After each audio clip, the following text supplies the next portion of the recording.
All right. Hi, everyone. Welcome back to the Ohio State Sport Management YouTube channel. I'm Joe Mullins, and I'm joined today by class of 2018 graduate Stephen Collier. Stephen is currently a group sales executive with Atlanta United FC of Major League Soccer. Thanks for joining us today, Stephen. Not a problem. Thanks for having me. Absolutely. Absolutely. We will hop right in with some questions here if you're ready. Yeah, let's do Um, although you're 2018 graduate, your career's just getting started. Can you kind of give us a description of your career journey so far and what your responsibilities are currently with Atlanta United? Yeah, for sure. Just started out obviously at Ohio State doing undergrad, trying to do as many internships as I could.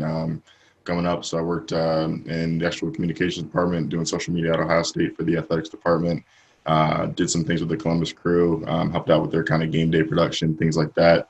And then once I graduated with my master's in 2018. Went and interviewed down with the Atlanta Falcons and Atlanta United. We're owned by the same company. And so we had an inside sales program that essentially lets you kind of do sales for both sides. So started selling multi-game packs and season tickets for Atlanta United for 3 months, then switched over to the Atlanta Falcons, hammering out a disgusting amount of calls a day, trying to sell PSLs and season tickets for the Falcons. And eventually, after a couple months, there was an opening, ended up getting promoted to group sales executive for Atlanta United. And then what I do now, my current role, I manage essentially larger groups whenever they want to come out for tickets. And whether that's a 10-person, birthday party, or if it's a 2,000-person, insane Fortune 500 company, corporation that wants to bring all their employees and clients out, I facilitate that. I also do suites as well, box rentals, things like that, hospitality areas, just in charge of facilitating those transactions, reaching out to new potential buyers, and then obviously servicing those accounts, being the point of contact for them leading up to their event and then after as well. So that's where I'm at now, and been here since, I guess I've been almost a year and a half now in this current role that I'm in. Awesome. Thanks for sharing that. Yeah. You listed a couple of your roles so far, even though you are only a couple of years out of grad school. Sounds like you've had some awesome experiences. Can you kind of tell us what are some of the challenges that you've kind of faced in your roles over the last couple of years? Yeah, well, yeah, it's been crazy. Trying to just honestly just find what works best for you, what fits for you. There's obviously different requirements for each role that you're going to be in, different hours, different types of things. I remember being in social media, just. It was great. It was fun. But I mean, you're on the clock always. There's always going to be something that you have to either be tweeting or ready to tweet, or just got to keep up with current events. You're always on your phone, things like that. And those are just things that you have to figure out whether you like or you don't like. Now, in my current role, just having to deal with, a litany of people. You think that you're dealing with one person, but really the decision maker is, 2 steps away. And so having to, play telephone with, office managers and assistants and things like that to kind of get to finally the CEO of a company or to sign off on a deal or a check or something like that. Those are frustrating things too. But all in all, just again, just got to push through and find out what works best for you and kind of what you can deal with and what's good for you. Yeah, that's sales grind. Yeah, it's crazy, crazy. On the flip side, what are some of the highlights or things you've enjoyed so far about your career? Oh man, well, it's funny. My first week on the job with Atlanta United, we won the MLS Cup in 2018. So Awesome. I would say that's pretty nice to just walk into an environment like that. I was never really a huge fan of soccer up to that point, but kind of seeing that environment definitely changed my perception on what soccer looks like in just the world in general, but then also here in Atlanta and the greater Atlanta area. So that was definitely a high point. And then two, obviously, those big sales, those promotions, those always feel great. Just kind of, again, reaffirm that, hey, I'm doing the right things. I'm doing, everything that's asked of me. And so those are always big moments, great moments for yourself. That's awesome. Yeah, Atlanta's got a pretty awesome thing going with their soccer team down there. It's pretty nuts. Yeah, I hope that's a model for all the other teams that are coming up in MLS for sure. For sure. It's definitely growing. So hopefully we'll have some more people kind of follow in our footsteps, hopefully. Yeah, that's awesome. Why did you choose Ohio State for your master's degree? I know you said you went here as an undergrad. Was there something that made you stay? Honestly. I was here, did my undergrad here. While I was here, I got to meet some really awesome people who were actually in obviously the the master's program that I wanted to be in from Dr. Turner and Gene. Just talking with them, it was just a place that felt right, felt like home. Still wanted to stick around Columbus, love the city, and obviously our program's great here. So it just seemed like a perfect fit to just kind of continue my education here as opposed to going elsewhere. Awesome. Do you have a favorite memory from the program during your time here? Ooh, yeah, actually, it's really funny. The sales auction that we do at Huntington Park. yeah, exactly, Yeah. exactly. Well, we were obviously trying to think of things to auction off. At the time, I was really big into photography. I still am to some degree, but I would say I'm okay at it, not bad. But anyways, and somebody actually ended up bidding on it, and then somebody bidded on. I offered my like an hour photo shoot Cool. for whoever wanted it, and somebody bid on it, and then another person bid, and another person bid, and eventually Dr. Turner ended up winning it. So Nice. he got a nice little photo shoot for his family, and sent me pictures of. I guess he got them printed out and on a nice little canvas and hung it up. So that was a really cool moment for me. One, just obviously getting to go through that whole experience with the auction and putting together an event like that, but two, obviously getting to help out my guy, Dr. Turner. So that was awesome. That's awesome. I think I've seen some of those pictures. They're really good. All right. Thank you. Yeah, unfortunately our auction was canceled this year due to the COVID situation, obviously, but hopefully the group next year will get to have that same experience. For sure. You mentioned you're a student athlete here at Ohio State. So as an undergrad, you're asked to juggle a lot between school and athletics, and there are some people in the program currently, and I'm sure in the future that are still varsity athletes at Ohio State. How are you able to balance your classroom and field priorities during your time here? And you mentioned you were also able to do some internships. Like, how did you balance all that and fit all that in and make sure you got everything you wanted out of your time here? Yeah, man, it was tough. Honestly, not gonna lie. But I just kind of knew what I wanted to get out of Ohio State.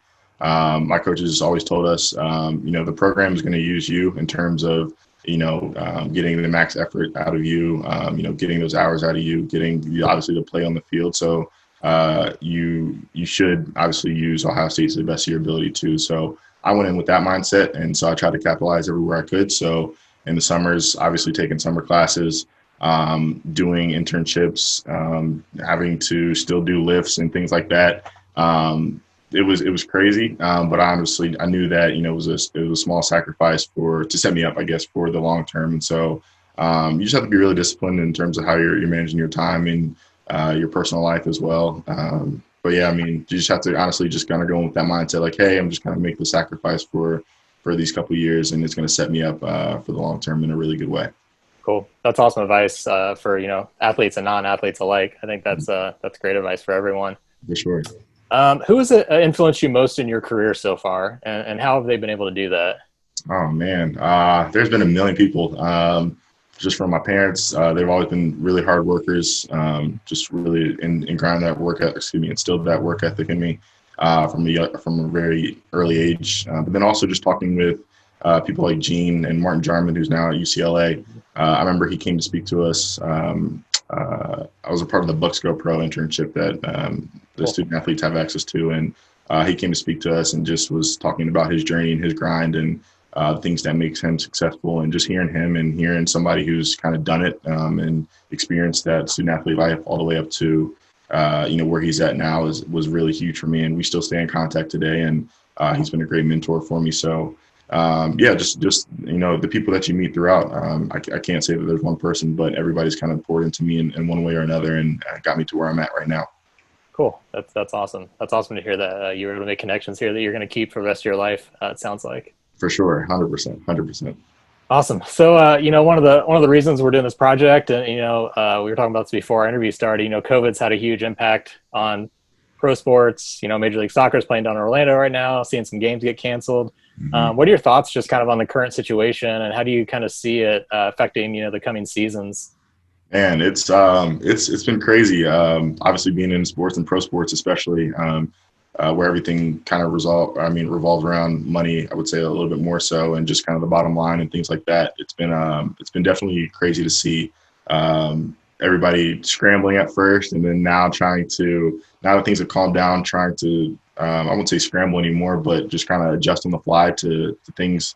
Obviously, we kind of maybe thought that, cases would be down by this time, and they're still not in a lot of areas. And so it's been, just a big test in terms of how adaptable you can be. And so, yeah, I'm not sure kind of where things go from here, but we're definitely have to remain optimistic as best you can, but also be realist where you can as well. So yeah, it's been super challenging, but hopefully we'll come out on the other side and still be able to enjoy sports in some capacity moving forward in the next 6 to 12 months. So Yeah, that's the hope. A lot of people have been interviewing, I've been in sponsorship sales or things like that, and it seems like a lot of people are being forced to innovate through this time. So hopefully some good kind of comes out of it, maybe some new strategies or something like that can yeah, come out of it. it's been really cool, honestly, seeing just people kind of just put their heads together and like, how can we, create value for our fans? How can we create value for our own personal company? And, just having to collaborate with so many people. Because again, like this obviously is not the status quo. This isn't the norm. And so just having to work with different people to say like, all right, how can we, bring something good out of all of this chaos that we're experiencing right now? It's definitely been cool to see up close and personal. Yeah, that everyone is in this together thing is rings true. I think I know it's been like the COVID tagline, but like even in offices like yours, it's just very true. Yeah, I mean, like you said, and it's wild because obviously the only people that kind of know what's going on for your own personal business are in that area, and so yeah, it's just been cool again to just kind of like you said, link together, bond together, and say we're going to get through this together and figure it out one way or the other. Yeah, that's awesome. It's good to hear some positivity coming out of it in Right. some way, we hope, right? For sure, for sure. Cool. Next question. So there's a huge conversation right now. It's been a conversation for a long time, but it came to the forefront, a few months ago. What role do you see college athletics and professional athletics, where you're working now, play in furthering the conversation and making real positive change when it comes to the race and equity conversation? That's so important. Yeah, for sure. Well, I think colleges especially have a great. They're in a great position to do some awesome things. Obviously, college's role is to educate and to enlighten people and bring issues to the forefront and have discussions about those. And so colleges, I think, are prepared more than any institution to kind of make that happen. And you look at what happened at Texas down there with their athletes and kind of demanding a change and actually kind of looking into the history of some of their, either practices or traditions, things like that. Those are all huge. Those are all big things. Looked at Ohio State's athletes, obviously kind of holding their protest. That's huge right in front of the shoe. And that's something that, 5-10 years ago would have never kind of even been a thing. But now that it's here kind of in the forefront, like you said, it's really, really encouraging to see the steps that a lot of these schools and athletes are taking. I would just say that, yeah, the role of the college and university just to kind of support those people that are going to trying to make change and to uplift them and to amplify those voices and to listen to them as well. Because I think a lot of these people have done their research and do mean well and mean and want the best for all people and, regardless of race, gender, sex, things like that. So just amplify those voices where they can and just back them and support them, 100% as they kind of embark on this journey to make all things equal. That's awesome. That's all. Yeah, it's been really cool to see, 19, 20, 20-year-olds really finding their voice and like you said, being supported by the athletic departments, not discouraged, but actually, held up and encouraged to speak out. So I think you're right. I think college is where it starts, especially when it comes to sports.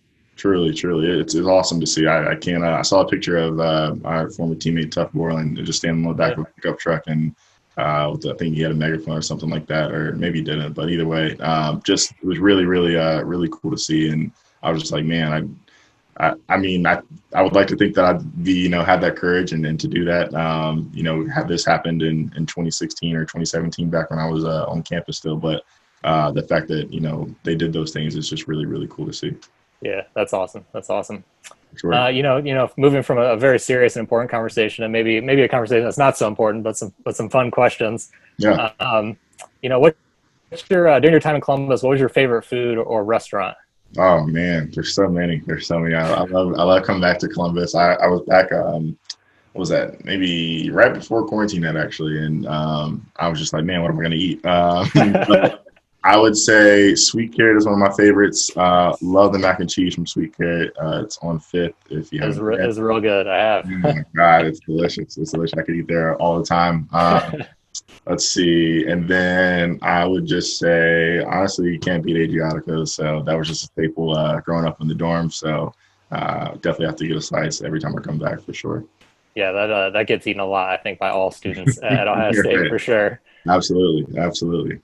We talked about some of the people that mentored you along the way with Martin and Gene and a few others, but who's your role model in life? Ooh, role model. Definitely my dad. Okay. Sure. He's just a really intelligent person. Hardworking is all get out. Honestly, sometimes too much. Um, but now he works his tail off, and from time I was 5, he's just been the person I looked up to, wanted to emulate and be like, and so definitely would be my father for sure. That's awesome. That's awesome. You said you're from all around Cincinnati. Lived in Columbus for a little bit, but who was your favorite sports team growing up? Well, actually, I was born in Marietta, Georgia, which is a suburb Okay. of Atlanta. So I was a huge Falcons fan, huge Georgia Okay. Cool. fan. And then when Georgia never recruited me, I got really upset, and now I'm pretty anti-Georgia, which is hilarious. All right. Uh, but yeah, definitely was a huge Falcons fan for sure from the time I was a little kid, and that's just kind of been my whole family's mantra since we were little. So. Nice. You have a favorite player? Michael Vick was my guy, and then I loved Michael Turner too. He was running back, Yeah. and then D'Angelo Hall I loved as well. So all great guys, and yeah, it was definitely those are my guys growing up. That's cool. You're going to be around the team a little bit. Right, Yeah. no, it's definitely Experience the organization. yeah, no, it's definitely been cool. It's funny. I actually once I came down here, I sold my dad season tickets, which is really funny. So You better be your first client, yeah, yeah, man. right. So that was really cool, and he's a proud season ticket holder now for the That's awesome. absolutely. That's cool. You play football at Ohio State. You're getting to see a lot of the young years of Atlanta United FC. Yeah. What's your all time favorite sports memory, either that you've seen on TV or been a part of, or what have you? Oh man, definitely the national championship in 2014 was on that team. I specifically remember at one point sitting on the bench with JT Barrett, obviously. So we were very, very tight at that time, just obviously both being quarterbacks, and we were just sitting there, and I think it might have been like, I don't know, 5, 6 minutes left, and it was pretty clear we were going to win, and we were just kind of sitting there looking up at the scoreboard, just in awe. It was just kind of us two, and he was on a scooter. Everybody was standing up, but we were just sitting there together, and it was just like, wow, like we're really about to win a national championship. Like that's crazy. So I said that moment, when it was 5 or 6 minutes left in the game, we were just sitting up there, and that kind of realization was gradually setting in. That was just a really, really cool moment. Like, wow, this is really happening. That's awesome. Do you have one as a fan? As a fan, definitely. It's just any sports moment that they'll have to be a part of it, or is it No, anything? no. Oh man, Anyone? definitely Game 7, 2016 finals. Yeah. All right. Had a huge watch party at my house. I was just absolutely elated for the state of Ohio, for Cleveland, and it was just really, really cool to be actually in Ohio when this was happening and kind of have that connection. And all the people that were from Cleveland that were at my house were just like in tears. Honestly, they was like, "Oh my Awesome. God!" And the fashion in which they did it was just so cool. So that was definitely my favorite sports moment as a fan. Not a Hawks fan? Cavs fan now? No, I'm a LeBron fan. I'm not a All big right. All guy. right. I'm LeBron through and through. So where he goes, I go too. Nice. Nice. That's a unique thing about the NBA, right? I think a Right. lot of people follow players and not necessarily teams sometimes. Yeah, no, I think more than any other sport really, because I don't see that happen really too much in the NFL or MLB really either. So Yeah. Yeah. I think yeah, the personalities are just a little bit bigger in the NBA, which is cool. See if we have a lot of Tampa Bay fans up in New England this year or not. We'll Yeah, see. that's it'll be interesting to see how that works out too. We'll see. All right, man. Last question. If you weren't working in professional athletics or in sales in some way, what would you be doing? Ooh, man. In terms of like career. Yeah. Yeah. In terms of career. Wow, that'd be tough. Always have kind of been tied to sports, but I think the only other industry that would probably excite me or interest me in any way, I'm a big music guy, love music. Okay. Cool. So I would definitely try and maybe be in like concerts, events, or maybe like work at a record label. That'd be really cool. But yeah, something in music. That's my only other love other than sports for sure. Do you have any like dream artists that you'd love to that you would love to work with? Definitely Drake. Drake is Okay, Drake's you know, the cream of the crop, man. He's the greatest. So that's my guy. So I would definitely want to work with him. cool. That's awesome. Absolutely. All right, man, Stephen. Well, we thank you so much for your time today. We really appreciate it. It's awesome to hear from we've heard from a lot of like grads that have been maybe 10, 15 years out, and it's great to hear from a grad that's only graduated a few years ago and it's kind of getting started in their career. For sure. And thank you everyone for tuning in to another episode of our YouTube channel, and we'll see you guys again soon. See you guys.